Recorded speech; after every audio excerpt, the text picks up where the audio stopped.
Saudara mungkin belum pakai kayak gini ya. Dan ini lama-lama panas dan berembun. Orang nggak gitu dengar suara saya kalau ngomong sama penjual. Mereka nggak gitu dengar, tapi it's okay. Saat ini dikatakan bahwa masker udah nggak nolong lagi. Mereka pakai masker tetap kena virus. Mereka yang nggak kemana-mana kena virus. Mereka yang nggak ada tanda-tanda sakit seperti corona, tetap aja mereka ternyata kena. Kenyataan positif. Bhutan, negara yang katanya indah, bagus sekali, nggak ada penyakit kanker, yang katanya nggak kena corona, sekarang udah masuk, baru aja katanya 5. Terus di pedalaman Amazon, anak umur 15 tahun kena corona. Dari mana coba? Dari mana? Itu penguasa udara, kita harus hati-hati saudara. Selain tentunya saudara harus memperlengkapi dengan sebaik mungkin seperti ini, walaupun masih ditertawakan orang gitu pakai kayak gini, ngapain sih lo hari gini gitu ya.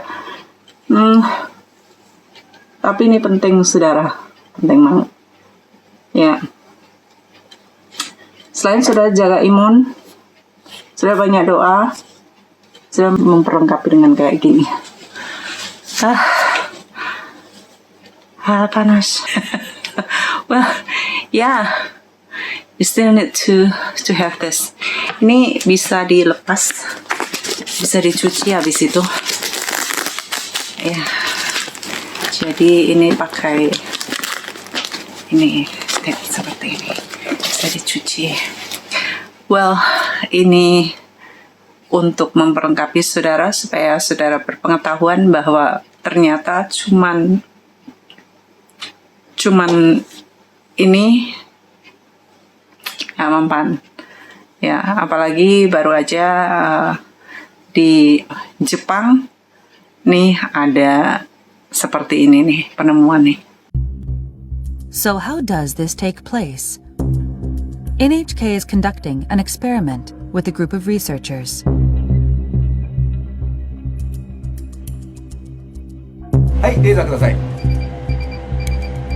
The team will track particles in the air using laser beams and a high-sensitivity camera.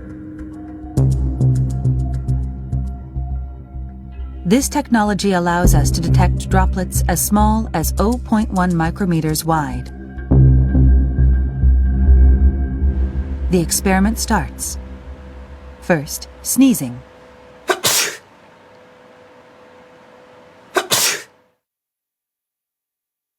We can see a large droplet about 1 millimeter in diameter. It quickly falls. But let's look through the high-sensitivity camera.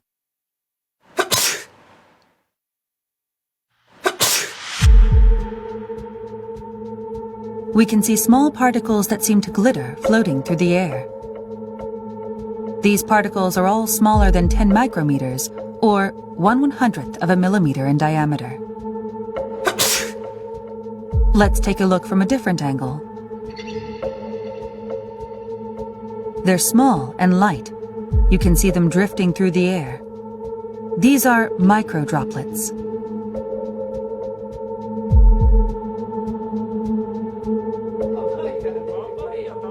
We're learning that sneezing isn't the only source of these droplets.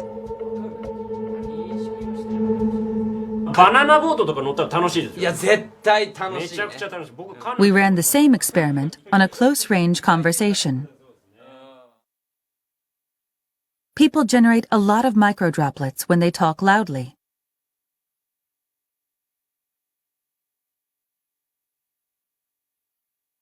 The droplets between these two stay where they are. They don't drift away.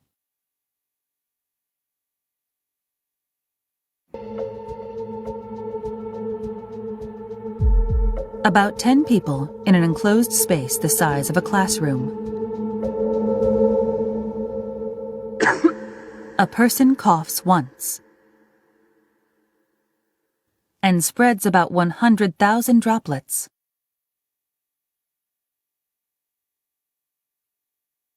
Large droplets are shown in blue and green. Most of these fall to the ground within 1 minute. But the microdroplets, shown in red, continue to drift.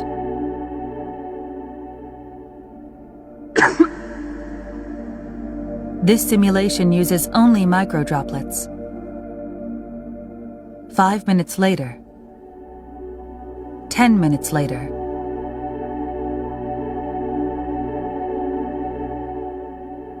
20 minutes later, the microdroplets are still floating in place.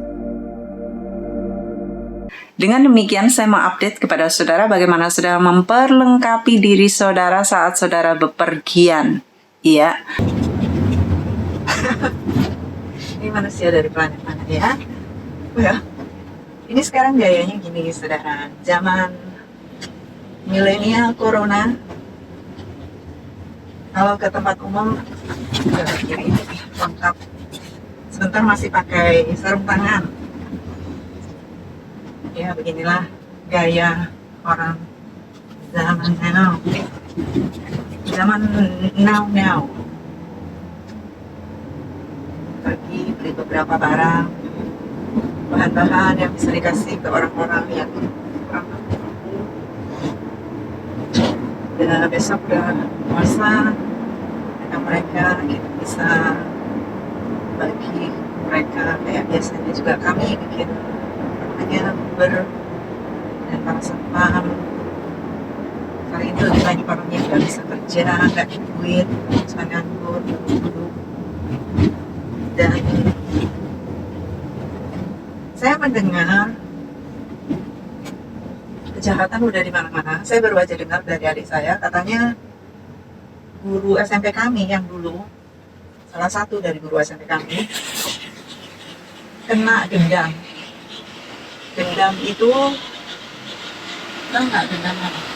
Dendam yang dihipnotis, ya betul, hipnotis gitu. Jadi kena dendam, semua barang-barang berharganya, uangnya, simpanannya, semuanya ludes habis. Kita nggak pernah tahu sekarang apa yang orang akan lakukan. Saya sarankan saudara cepat-cepat menyimpan barang-barang berharga saudara di tempat yang aman. Ya, ini saya nanti masih bisa. Saudara menyimpannya begini ya. Saya mempelajari pemikiran burglar, yaitu para perampok pencopet. Mereka tahu tempat-tempat perhiasan itu biasanya di dekat meja rias. Ya. Nah, saya juga menaruhnya di situ.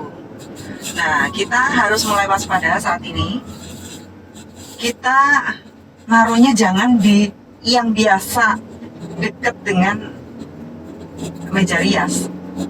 Lalu hal-hal berharga biasanya disimpan yang di dekat tadi kamar saudara atau di mana. Pokoknya yang kebiasaan lah. Kebiasaan orang pasti tahu, pencuri biasa tahu. Jadi saudara bisa nyimpennya mungkin di tempat tisu yang jelek gitu ya. Nah, atau di kaleng mode regal yang udah elek gitu, yang nggak bakal dilihat sama pencuri gitu, yang biasanya dipakai tempat kerupuk. Saudara mulai lakukan itu ya, karena hari-hari ini kita nggak pernah tahu orang jahat bisa masuk ke rumah atau apa. Saya nggak pernah berpikir bahwa orang bisa mencopet saya, nggak mungkin, karena saya jaga banget tas saya. Ternyata saya kecopetan juga, saudara. Unbelievable. Jadi mengetahui itu, saya belajar bahwa kalau saya pergi, saya nggak bawa dompet. Lebih baik uang itu ada di kantong, atau saya mulai mikir nih, Bagaimana ya caranya? Karena mereka pasti ngarah ke dompet. Jadi saya untuk sementara ini nih saya buka ya. Ini yang hari-hari ini akhirnya setelah saya kecopetan ya. Saya pakai kayak gini sementara. Ini jadi kayak gini nggak kelihatan bahwa ini ada uang dan kartu di dalamnya. Tapi kalau tasnya cuma ini dan isinya cuma ini, ya bisa kecopetan, saudara. Kalau saudara bawa tas punggung, backpack, itu atasnya lebih baik jangan dompet yang paling atas. Anyway, saya berpikir saudara bisa pakai kotak permen. Ya, saya mikir kotak permen tuh itu jadi tempat duit. Kalau saudara pergi, jangan pakai dompet, apalagi saudara sendirian terus backpack. Dan mereka trik-triknya unbelievable, saudara nggak bakal mikir. Dan saya juga nggak pernah mikir gitu saya bisa kecopetan. Jadi jangan mikir bahwa saudara nggak bakal kecopetan, itu kayak saya banget. Terus waktu itu saya kan antri tuh di imigrasi ya, ketemu dengan orang, terus saya bilangin tuh mereka yang bawa backpack dan nyantai-nyantai aja, karena kalau kita backpack kan di belakang gitu, kita nggak berasa loh saudara. Kalau tas kita itu diopok-opok sama orang, kita nggak berasa, karena itu kan masih jauh di sana kan, nggak di dekat punggung kita. Maksudnya nggak nempel di punggung kita, yang nempel di punggung kita itu cuma lembaran tasnya, kulitnya. Kemudian barang-barangnya itu di jauh dari punggung kita, sehingga waktu itu diambil kita nggak akan berasa. Nah, saudara bisa atasnya dikasih jaket, dikasih apa, sehingga kalau merogoh-merogoh pun nggak bisa. Lalu berikutnya adalah saudara jangan taruh telur di satu keranjang, ya. Uang harus dipisah-pisah, gitu. Ada yang di sini, jadi jangan semuanya ditaruh di situ. Kalau maling ngambil, langsung ambil semua, hilang deh. Saudara ingat-ingat, saudara catat, ya. Saudara naruhnya di mana? Jangan sampai saudara naruh, terus saudara bingung lagi di mana ya naruhnya. Nggak ingat sama sekali. Kami udah nyampe. Saudara, selain saya sudah menyampaikan kepada saudara waktu lalu bahwa saudara perlu mengurapi ambang-ambang pintu rumah saudara dan jendela dan juga kendaraan saudara dengan minyak, dan saudara mengambil perjamuan, mengambil tubuh dan darah Yesus saat-saat Passover dan saat-saat seperti ini, saat untuk mengingat kematian Yesus bahwa darahnya dicurahkan bagi saudara. Itu penting sekali. Dan stay healthy. My prayer for you from Magdalene Kawacha.